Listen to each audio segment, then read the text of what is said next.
Sebelum acara ini kami mulai, mohon izin kami menyampaikan sebuah pantun. Mohon dibalas dengan ucapan cakep. Makam Gus Dur ada di Kabupaten Jombang. Makam Kiai Hamid ada di Kabupaten Pasuruan. Selamat pagi dan selamat datang kami ucapkan di halaman Madrasah Diniyah Nurul Huda yang penuh dengan kenangan. PCNU Kabupaten Pasuruan Al-Mukarram Kiai Haji Muzaki Birul Alim. Ketua Tanfidiyah PCNU Kabupaten Pasuruan Al-Mukarram Kiai Haji Imron Mutamakin. Bapak Camat Grati, Bapak Muhammad Khilmi SPD MPD, Bapak Kapolsek, Bapak Dan Ramil yang hadir atau yang mewakili. A'udzu billahi minasy syaithanir rajim.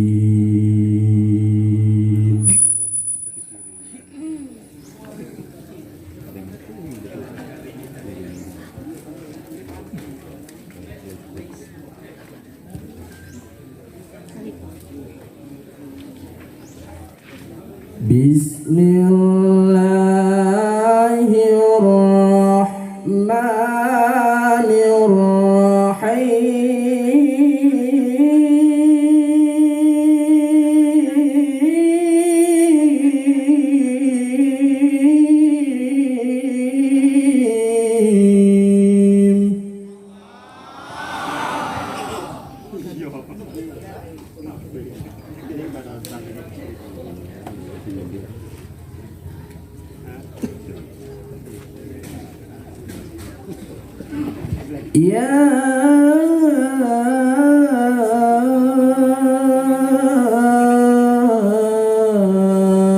ayyuhalladzina amanu idza qila lakum tafassahu fil majalis.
Warahmatullahi wabarakatuh.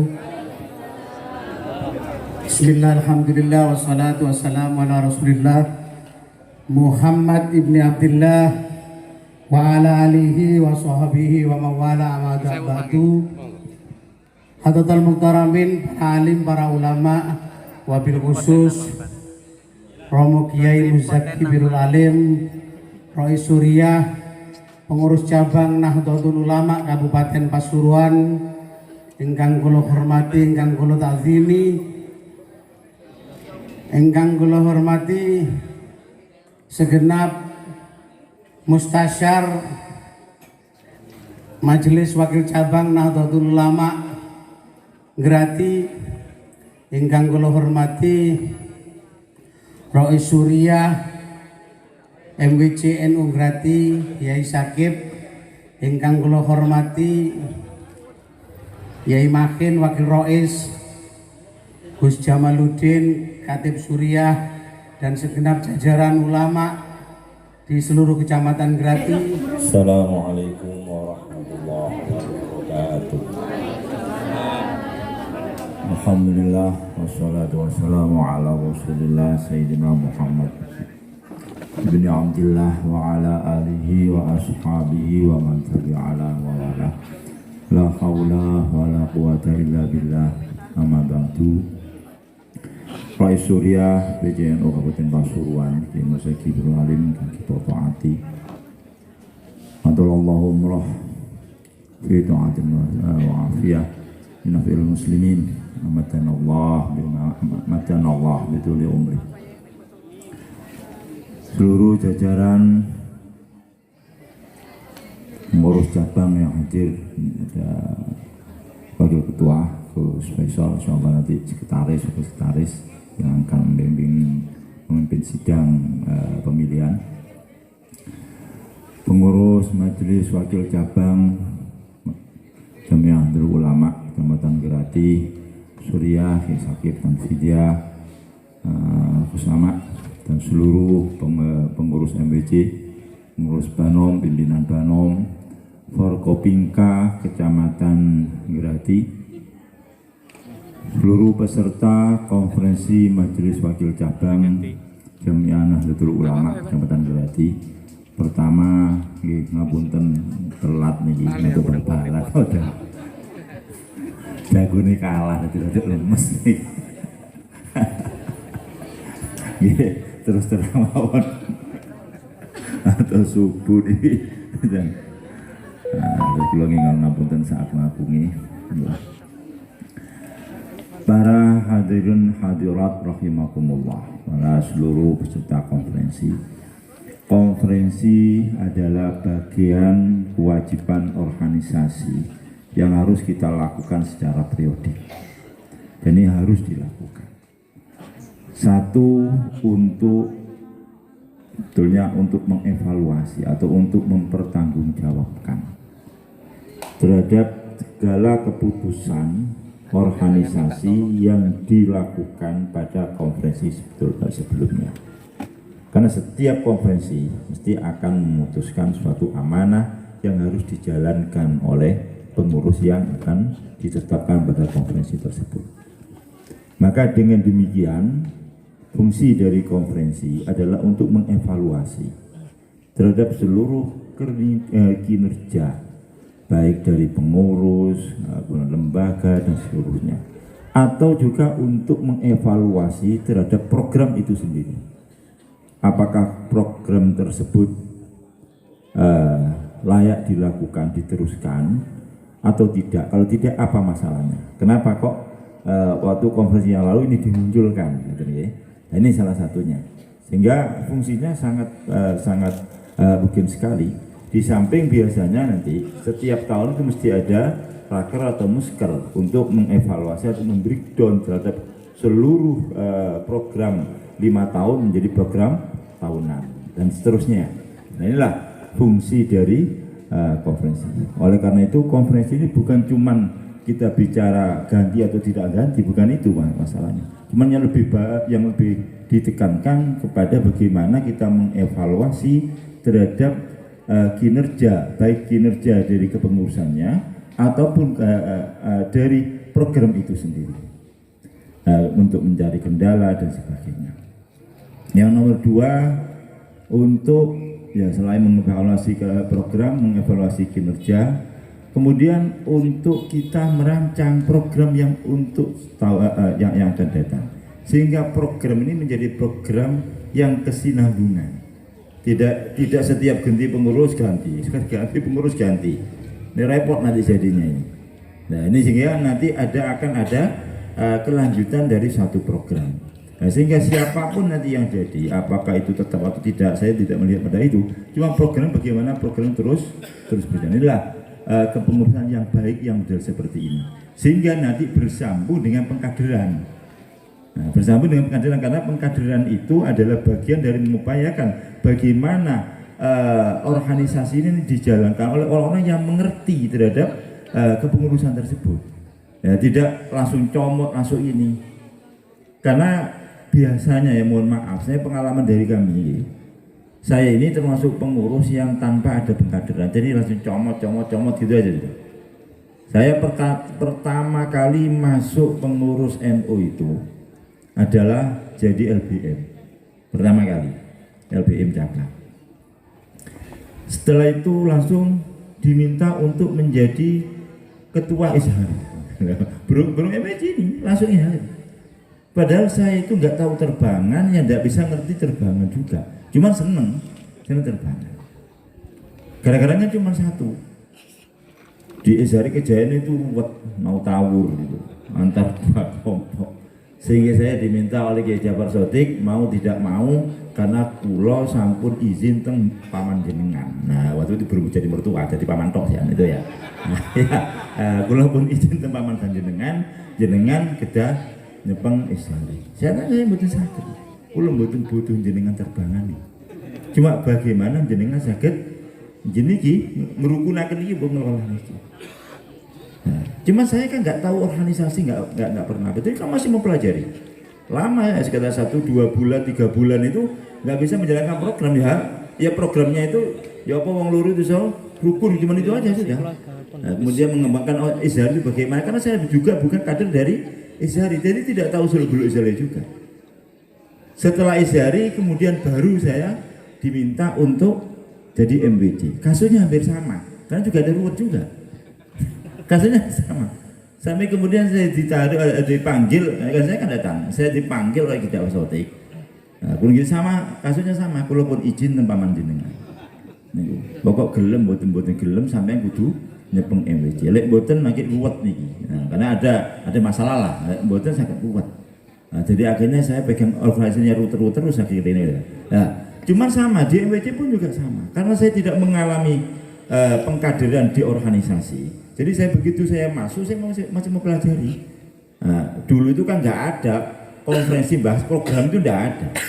Jadi konferensi itu datang pembukaan, ya kemudian dibaca pertanggungjawaban istilahnya ya, ya kemudian sudah dipilih. Nah, jadi apa programnya? Langsung dimandatkan terserah ketua terpilih gitu dulu sudah. Jadi mandatnya itu programnya tidak pernah dibahas. Pokoknya ya terserah ketua terpilih. Ya kita kan hal yang seperti ini kita tidak mau ke depan untuk bagaimana organisasi ini menjadi organisasi profesional, organisasi yang bagus. Ya, walaupun kita katakanlah orang sarungan, orang apa dan sebagainya loh, kan pakaiannya ya sarungan. Cuman pemikirnya kan harus bisa global. Ya, Gus Yahya sendiri sudah ya walaupun sarungan sudah nyampe kemana-mana itu. Ya, sudah ngisi di universitas yang top di Inggris, kemudian diundang udah di mana-mana sudah. Nah, itu artinya apa? Kita harus juga bagaimana bisa mengelola organisasi ini dengan baik. Tidak hanya monoton. Wis biyen yang sering biasanya, ya mohon maaf ya, kadang-kadang generasi old itu ya, itu wis biyen wis ngene tok iki lah. Lah itu lagi ini tok ini kita kapan majunya? Nah, ini ya yang harus kita rubah. Bagaimana ini ke depan benar-benar bisa. Ya gampangnya sudah satu lah, kita menjalankan apa yang sama Rasulullah, khairun nas anfa'uhum lin. Nah, cuma itu aja yang kita wadahi dengan wadah Jamiah Nahdlatul Ulama. Nah, meliputi nanti pertanggungjawaban dan sebagainya. Baru kemudian ini harusnya yang paling benar, bagaimana kemudian organisasi ini kemudian kita membahas program dalam satu hari ini. Lah baru kita melihat nanti sebetulnya peserta konferensi ini siapa kira-kira yang cocok kita serai untuk program ini. Nah itulah ya. Karena kadang-kadang program bagus, cuman kalau yang pegang ini tidak sesuai dengan program yang ditentukan, ya akan ada kendala. Nah sehingga dari ini baru kemudian kita bisa melihat bagaimana ke depan. Nah ini intinya bagaimana kita melaksanakan konferensi yang harus kita lakukan setiap 5 tahun. Karena 5 tahun itu sudah cukup. Bagaimana kita bisa melihat kita mengevaluasi terhadap kinerja kita. Kalau cuma 1 tahun 2 tahun terlalu cepat lah ya. 5 tahun ini bagus. Bahkan sebetulnya kami menginginkan di cabang ini mau kita pikir untuk bisa kita ajukan ke musker wilayah dan seterusnya. Saya sebetulnya menginginkan seperti diranting gitu loh ya. Jadi konferensi ini hampir serempak. Bisa kita lakukan katakan 1 bulan 2 bulan selesai. Jadi begini, jadi setelah konferensi cabang maka serempak konferensi MWC. Kenapa? Karena pembinaannya mudah. Kalau seperti ini repot. Begitu kita adakan pembinaan MWC, ada yang baru konferensi, ada yang tengah konferensi, ada yang akan konferensi. Nah, kalau yang akan konferensi kan nanti begitu kita bina pengurus yang ini konferensi kadang jadi kadang tidak. Nah itu ya. Nah, cuman konsekuensinya akan ada akan ada pengurus masa baktinya sudah habis ya berarti harus kita perpanjang. Kemudian kalau ada yang belum dan sebagainya masih kita pikirkan. Cuman itu bagi kita sangat mudah, enak itu. Dan ini juga pernah saya dengar kemauan PB model seperti itu. Jadi nanti akan ke pengurusannya enak. Karena MWC ini nanti akan bertanggung jawab memilih wilayah. Jadi konferensi wilayah yang akan datang pesertanya MWC. Jadi berarti nanti konferensi wilayah Jawa Timur ini pesertanya di atas 600 itu. Karena menghadirkan seluruh MWC. Jadi MWC punya hak suara. Nah, ini harusnya kalau seperti ini maka dikembalikan kepada yang dulu. Berarti SK MWC itu adalah PW. Nah, dulu masalahnya kan PW wegah, akhirnya diserahkan kepada MWC. Nah, ini yang ke depan. Saya terlepas dari itu. Tadi kita sampaikan bagaimana kemudian konferensi ini akan mengevaluasi anggaran dan dasar Jamiah Nahdlatul Ulama. Satu visi dari NU ke depan, visi NU ya pandang ke depan NU adalah terlaksananya syariat Islam. Ini sebetulnya yang menjadi titik. Terlaksananya syariat Islam di masyarakat dalam bingkai negara kesatuan Republik Indonesia. Jadi artinya bagaimana syariat itu terlaksana di dalam wadah negara kesatuan Republik Indonesia yang dalam bermacam-macam bentuk budaya dan adat istiadatnya. Jadi ini yang kemudian dimasuki. Sebagaimana apa yang dilakukan oleh para sesepuh-sesepuh kita. Bagaimana para sesepuh-sesepuh ini ada sejarah sebetulnya, ada catatan Islam itu masuk pada abad ke-1 Indonesia. Sudah abad ke-1 itu sudah masuk. Jadi kemudian di Singkil Aceh itu, di Baros itu, karena hubungan Baros dan Arab itu sangat dekat. Hubungan perdagangan ya, hubungan perdagangan. Cuman masih belum bisa masuk pada seluruh.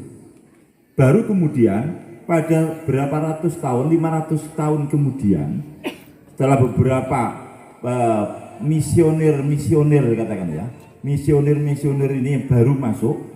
Nah, ini yang ada mengatakan itu ada dari Tugul Usman dan bermacam-macam masuk, kemudian mereka memasuki wilayah budaya masing-masing daerah. Di samping juga sudah langsung juga masuk pada pemerintahan. Jadi ada yang menjadi menantunya raja, menjadi menantunya adipati dan sebagainya. Baru ini kemudian masuk. Cuman tidak ada gesekan pada waktu itu. Baru kemudian setelah membuat suatu negara Demak, ini baru ada gesekan antara Demak kemudian Majapahit, yang walaupun itu ada beberapa versi, ada yang mengatakan tidak terjadi, ada yang mengatakan terjadi.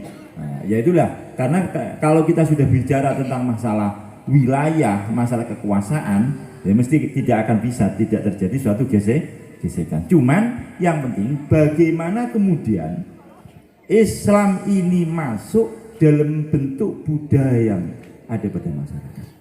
Bahkan ada yang sampai saat ini itu dilakukan oleh orang yang bukan dari kelompok kita.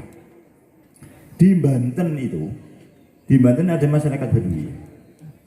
Ada masyarakat Baduy itu setiap tahun itu kalender mereka diadakan Paseban Agung. Paseban Agung itu adalah bagaimana kemudian orang-orang Baduy datang, kalau dulu di Kabupaten Lebak, di apa istilahnya di Pendopo Lebak. Nah, kalau sekarang saya dengar pindah ke Serang. Nah itu di Pendopo Serang, di Pendopo Gubernur Serang. untuk menyetorkan seluruh hasil, bukan seluruh ya, untuk menyetorkan hasil-hasil ladang pada penguasa pada waktu itu. Nah, yang saya lihat begini, ini kan sebetulnya kalau kita lihat pada konsep fikih, ini kan konsep jizyah sebetulnya. Lah, jizyah itu terjadi manakala ada dhimmi. Ada dhimmi, berarti ada perdamaian, ada tanggung jawab. Karena yang namanya zimmah itu pertanggungjawaban kekuatan Islam yang menguasai pada satu daerah, yang di situ daerahnya masih belum mau beragama Islam, maka dia akan tunduk cuman dengan secara damai. Nah, sehingga kita wajib menghormati mereka, kita wajib kemudian membantu mereka. Bahkan kalau ini diserang oleh orang lain, maka kita yang di depan untuk membela. Nah, sehingga kemudian sebagai konsekuensinya, karena mereka orang kafir tidak membayar zakat. Nah, ini masalahnya kan di sini kan. Bagaimana juga karena tanggung jawab sosial itu seluruh masyarakat punya tanggung jawab sosial. Karena konsep zakat ini kan sebagai tanggung jawab sosial, fikih sosial. Karena ibadah itu kan ada ibadah fardhi, ada ibadah qalbi, ada ibadah jismi, ada ibadah sosial. Sehingga kalau di Al-Quran di Alif Lam Mim itu, dzalikal kitabu la raiba fihi hudal lil muttaqin alladzina yu'minuna bil ghaibi. Ini yang ibadah batiniyah. Wa yuqimunas sholata, ini ibadah badaniyah. Wa mimma razaqnahum yunfiqun, ini ibadah sosial. Seluruh orang harus bertanggung jawab. Satu pada yang lainnya orang harus bertanggung jawab. Lah ini nanti bagian NU di sini nih. Bagian NU ini bagaimana kita membuat masyarakat ini dalam ibadah qalbinya itu, maka kita memberi pengajian ibadah badaniyah, juga mendorong orang untuk bertanggung jawab secara ibadah sosialnya. Lah, ibadah sosial bisa dengan bentuk yang wajib seperti zakat. Lah, orang-orang zimmi dia tidak terkena zakat. Dia tidak terkena zakat. Nah, cuman dia juga bertanggung jawab untuk kemudian melaksanakan kewajiban sosial. Kalau kita berbicara sosial, maka semua orang punya tanggung jawab. Semua orang punya tanggung jawab. Orang mukmin juga bertanggung jawab pada tetangganya yang kafir. Hukukul jiron itu ada permasalahan ini. Di bab hak jar itu ya, hukukul jiron.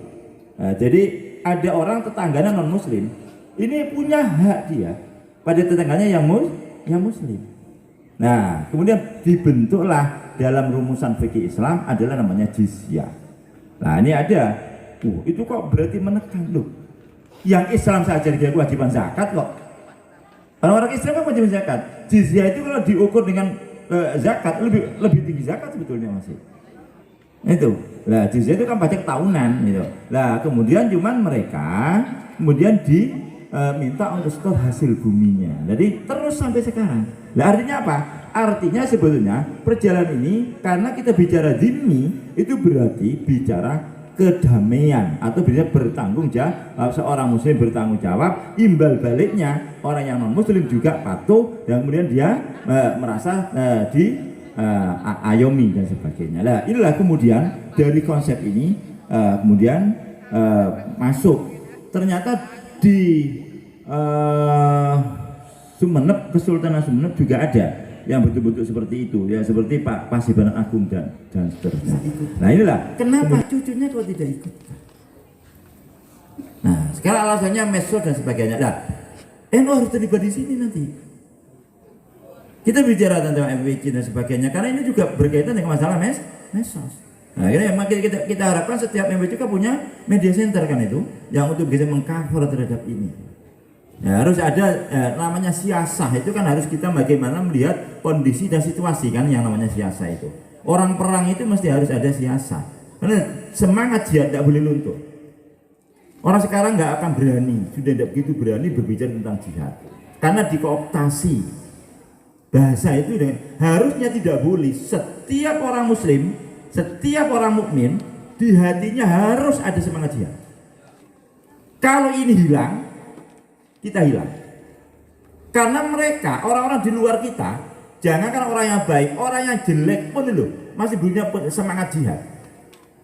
Jihad itu adalah bagaimana dia bersungguh-sungguh untuk menghasilkan sesuatu yang akan dia capai. Itu seperti awal dari jihad itu. Nah, pengedar narkoba itu punya strategi macam-macam kok. Kemudian teroris itu yang pendapatnya salah, itu bagaimana dia mampu untuk menggerakkan jihad. Nah, masa kita yang dalam garis yang benar tidak berani mengungkap nama jihad. Jihad itu tidak harus dengan kekerasan. Di ana itu disebutkan, mana kalau jadi intinya jihad itu adalah menyampaikan risalah. Ini, ya jadi menyampaikan risalah Rasulullah, sebetulnya menyampaikan pesan Allah yang disampaikan kepada Rasulullah menjadi risalah yang ini harus disampaikan pada seluruh umat. Ini intinya pesan risalah. Nah, mana kalau dibutuhkan, kalau dulu karena permasalahan kekuasaan itu ini terus berhubungan, kita tidak bisa akan masuk pada suatu komunitas karena komunitas itu mesti mempunyai suatu wilayah-wilayah yang terus akan berkembang. Dia tidak akan bisa mempertahankan negaranya kecuali mengintervensi negara-negaranya lain. Itu sudah masuk dulu.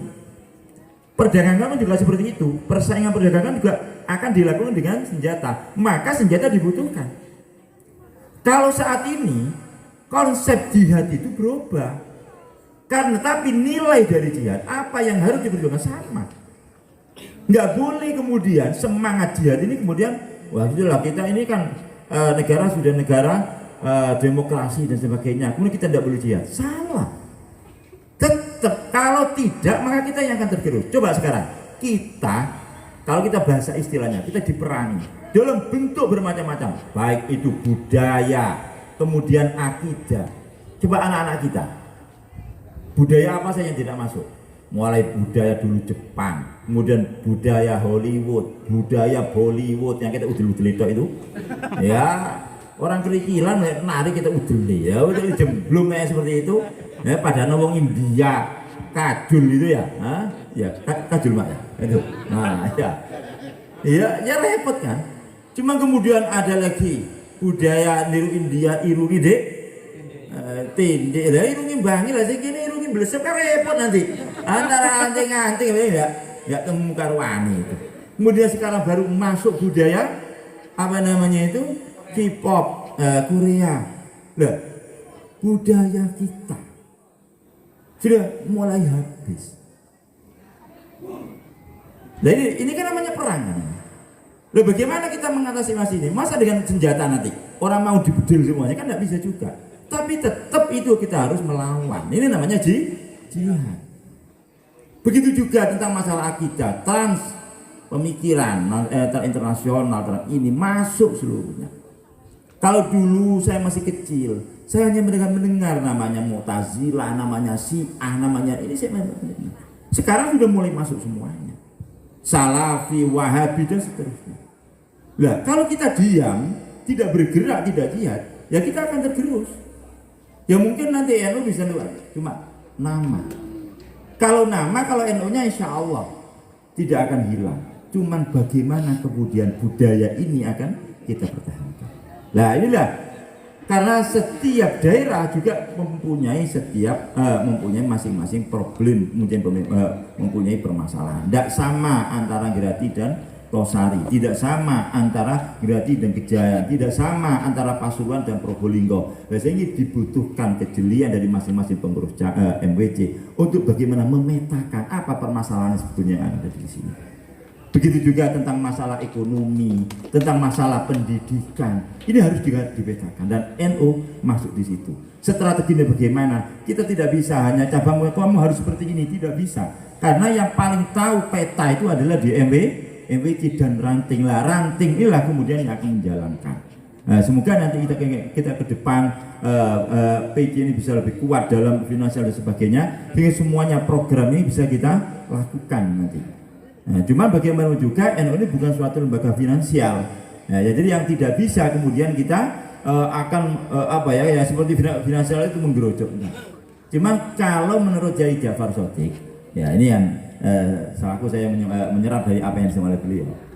NU ini sebagai jembatan. NU ini sebagai jembatan. Tadi kita sampaikan bagaimana kita bertanggung jawab sosial. Bertanggung jawab sosial itu seluruhnya. Kalau di Al-Qur'an, kuntum khairu ummatin ukhrijat linnas ta'muruna bil ma'ruf wa tanhauna 'anil munkar. Ini tanggung jawab sosial. Ta'muruna bil ma'ruf itu bukan cuma ngomong loh ya. Bukan cuma ngomong. Rasulullah itu berhasil dalam setiap programnya karena kata Rasulullah, saya tidak menyuruh sesuatu kecuali saya melaksanakan. Saya tidak melarang sesuatu kecuali saya pertama kali yang meninggalkan, baru kemudian diarahkan. Nah, benar begini. Kenapa kok saya menyampaikan ini sebagai jembatan? NU ini fungsikan sebagai jalur distribusi. Yang penting di sini. Tadi saya katakan NU ini bukan lembaga finansial yang kemudian dia mengelola keuangan yang besar. Ya walaupun nanti bagaimana juga setiap program tidak akan berjalan tanpa adanya dana. Ya kan istilahnya kan, ya memang uang itu bukan segala-galanya. Cuma segala-galanya tidak akan berjalan tanpa uang, kan gitu istilahnya kan. Nah iya, nah, dana juga seperti itu. Dana bukan segala-galanya. Cuman program kita tidak akan bisa berjalan tanpa ada dana. Nah, kemudian bagaimana intinya NU ini kita jadikan suatu jembatan yang akan mendistribusikan dari yang punya kelebihan pada yang membutuhkan. Intinya di situ. Dalam segala bidang, secara khaliah atau makoliyah, orang itu membutuhkan pendidikan. Baik itu anak-anak, remaja, orang tua. Di satu sisi banyak orang yang punya kelebihan ilmu. Nah, yang kadang-kadang dia tidak mampu, itu bagaimana kita bisa menyalurkannya. Lah, fungsi dari NU. Ya, sehingga kata Kiai Abdul Rahman, delok niku wis ono pengajian ndak, ono pengajian rutin apa enggak. Nah, kalau sekarang juga bagaimana kita terlibat terhadap memasukkan nilai agama, memasukkan budaya, memasukkan karakter, akhlak kepada anak-anak kita. Masya Allah, saya kadang-kadang ngeri kalau malam itu. Ini tanggung jawab siapa? Yang ini yang menjadi tanggung jawab kita. Muda-mudi jam 12 malam keluyuran sepeda motor, anak isopo ngalor ngetan mulon, ya kadang-kadang jilbaban, ada yang enggak.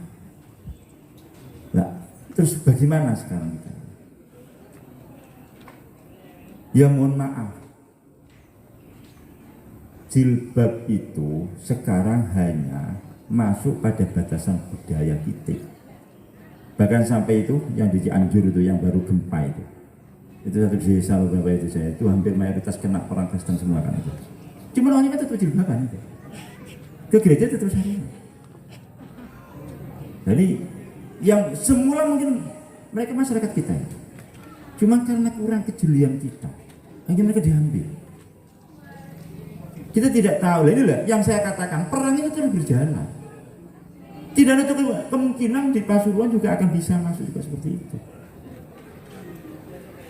Lah, mereka tidak perlu merubah yang sarungan menjadi katokan atau yang belangkonan kudu sarungan. Enggak, dulu enggak seperti itu juga kok. Enggak dipaksa orang itu yang pakai sarung ya sarung, yang pakai belangkon ya tetap belangkon, enggak harus jubahan. Nah sekarang kan mundur atribut seperti ini. Ya khawatirnya juga nanti seperti itu. Ya memang lebih bagus juga lah nutupi aurat. Cuman inti dari jilbab itu tidak disampaikan. Apa sih jilbab? Inilah yang penting. Kita hanya mengatakan ini budaya Islam jilbaban. Cuman intinya apa? Jilbab kan nutupi aurat, nutupi sebagian bagian dari aurat. Loh, kalau yang kepalanya saja ditutupi, lah mau pupunin jak. Lah masih banyak orang jilbab pasti pupunin ketok, lah repot ini. Jilbaban, cuma kemudian dia pakai, ya mohon maaf, karena kelambi ini buka ketok susu nih, repot ini. Lah kata saya timbang ketok rambutnya, apa jenis itu rambut ditutup, ketok itu harus ketok ini aja. Lah ini kan. Nah ini kan berarti kan dia tidak tahu apa sebenarnya fungsi dari jilbab itu. Kemudian dia jilbaban, kumpul lanang wedok loh. Fungsinya jilbaban untuk menutup aurat agar supaya tidak terjadi fitnah. Lalu dia yang gelibet seperti itu, ya pancet aja. Tidak ada gunanya. Artinya bukan tidak ada gunanya seperti tadi. Apa menjadi inti dari jilbab itu tidak ada gunanya. Gitu. Walaupun masih mending lah Nah, jadi masing-masing maksiat cuman ditutupi aurat. Nah, cuman dari intinya. Lah ini yang perlu kita memberi pemahaman. Nah, ini bagian dari MWC dan ranting. Sebenarnya yang paling inti di ranting ini. Kepengurusan kita yang mari menyentuh itu. Nah, oleh karena itu maka ini yang perlu juga saya sampaikan. Dulu tokoh-tokoh kita, kiai-kiai kita itu sudah memberi wadah untuk adanya konsolidasi yang itu sudah berjalan dengan baik. Cuman sekarang ini lepas. Terserah saya katakan lepas secara umum. Jadi kita bagian dari orang-orang pengurus NU menjadi khairun nas anfa'uhum linnas. Ini sedikit yang saya sampaikan. Nah, kalau ada kekurangan atau salah tutur saya mohon maaf yang sebesar akhiran. Wassalamualaikum warahmatullahi wabarakatuh. Dengan demikian maka konferensi MWC Ngerati tahun 2002 resmi kita buka dengan bacaan Al-Fatihah.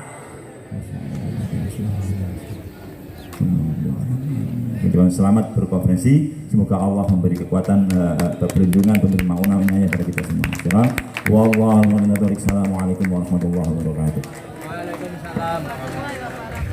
Waalaikumsalam warahmatullahi wabarakatuh. Terima kasih disampaikan.